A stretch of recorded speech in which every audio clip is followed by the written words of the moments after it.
வணக்கம் மக்களே. நேற்று பார்த்தீங்கன்னா ஒட்ட டைமில் 2 அடி விழுந்துருச்சு.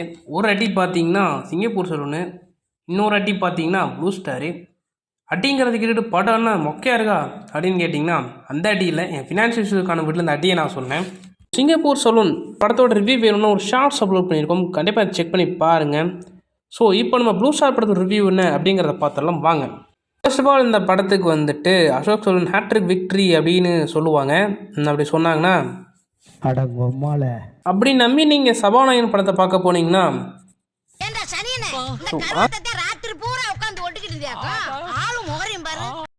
இந்த படத்தை நாங்கள் தேட்டரில் போய் யாருக்காக பார்த்தோன்னு பார்த்தீங்கன்னா அசோக் சலூனுக்காகன்னு கேட்டிங்கன்னா அதெல்லாம் கிடையாது. பார்கவ் ரொம்ப மோசமானவன்டா அப்படிங்கிற அந்த ஒரு மனுஷனுக்காக தான், ஒரு கம்பேக்காக இருக்குமோ அப்படின்னு நான் பார்க்க போனோம்.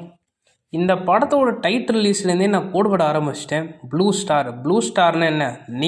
நீலம் ப்ரொடக்ஷன், பார் ரஞ்சித். ஸோ பார் ரஞ்சித் வந்துட்டு அவரோட ப்ரொடக்ஷன் எடுத்த படம் தான் இந்த ப்ளூ ஸ்டாரு. இதை கண்டுபிடிக்கிறதுக்கே எனக்கு வந்துட்டு கிட்டத்தட்ட ரொம்ப நாள் ஆகிப்போச்சு. இப்போ தான் டீகோடே பண்ணி முடிச்சிருக்கேன்.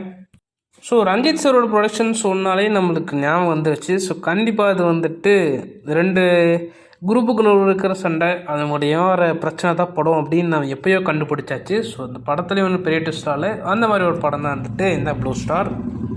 இப்போலாம் நம்மளுக்கு அந்த அப்பர்ஷன் வார்த்தை அப்படிங்கிறத கேட்டாலே வந்துட்டு கொஞ்ச நேரம் தள்ளி உட்காந்துக்கலாமோ அப்படின்னு தான் தோணுது. ஸோ ரொம்ப முடியலை இந்த மாதிரி படங்களை பார்த்து. ஸோ படம் போனால் ஜாலியாக என்ஜாய் பண்ணிட்டு வரணும். என்ஜாய் பண்ணுறதுக்கு இப்போ வழியெல்லாம் போயிடுச்சு. போகிற படங்கள்லாம் பார்க்கும்போது சரி ரைட்டு, இதெல்லாம் வந்துட்டு சொல்லணுன்னா தனி வீடியோ தான் ஒன்று போடணும். ஸோ படமானது எப்படி இருக்குது அப்படின்னு பார்த்தீங்கன்னா, ஃபஸ்ட் ஹாஃப் உண்டான ஸ்க்ரீன் பிளே பார்த்தீங்கன்னா நல்லா பக்கவாக இருந்துச்சு. எல்லா கேரக்டரும் நல்லா எழுதியிருந்த மாதிரி நம்மளுக்கு காட்டியிருந்தாங்க. அப்படியே நம்ம செகண்ட் ஹாஃபில் ட்ராவல் பண்ணி போகணுன்னு பார்த்தீங்கன்னா, எழுதின எல்லா கேரக்டரும் பார்த்தீங்கன்னா ஃபஸ்ட் ஹாஃப்லேயும் நல்லா எழுதி செகண்ட் ஹாஃபில் தூங்கிட்டாங்கன்னு நினைக்கிறேன். கேரக்டராக வந்துட்டு பார்த்தீங்கன்னா சரியாக டெவலப் பண்ண முடியாமல் போயிடுச்சு. ஒரு சில கேரக்டர்லாம் அப்படியே தொங்கல் விட்டு போயிட்டார் டேரக்டரு. அதுக்கப்புறம் படத்தோட மியூசிக் டைரக்டர் பார்த்திங்கன்னா கோவிந்த் வசந்தா. அவர் பார்த்திங்கன்னா அந்த ரயில் நொழிகள் எல்லாம் அந்த பாட்டு கேட்டிருப்பீங்க. அப்புறம் அந்த அரக்கோணமா, ஸோ அந்த ஒரு 2 பாட்டு கேட்டிருப்பீங்க. நல்லா பண்ணியிருந்தார். நான் வந்துட்டு இந்த நேரத்தில் ஒருத்தர் மிஸ் பண்ணுறேன். யாருன்னு கேட்டிங்கன்னா சந்தோஷ் நாராயண் தான். எப்படிப்பட்ட ஒரு மியூசிக் டைரக்டர் அவர். ஸோ அவர் வந்துட்டு இப்போ எங்கே போயிட்டார், என்ன ஆனாருன்னே தெரில.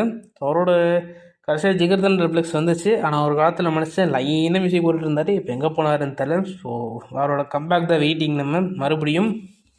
படத்தோட ஹீரோயின் பார்த்தீங்கன்னா கீர்த்தி பாண்டியன். ஸோ அவங்களுக்கும் அசோக் சலூனுக்கும் நான் ரொமான்டிக் ட்ராக் வந்துட்டு நல்லா கொண்டு போயிருந்தாங்க. டுவார்ட்ஸ் கிளைமேக்ஸ் வர அவங்கள அப்படியே தொங்கல் விட்டு போயிட்டாங்க. நான் அந்த கேரக்டர் ரைட்டிங் பற்றி பேசுகிறப்போ சொல்லியிருந்தோம். ஸோ ஷாந்தனு பார்த்தீங்கன்னா ஒரு ப்ராப்பர் கம்பேக்குன்னு சொல்லிடலாம். ஸோ அவருக்கு பார்த்தீங்கன்னா ஒரு நாள் கழிச்சு ஒரு படமான ஹிட் ஆகுதுன்னு நினைக்கிறேன்.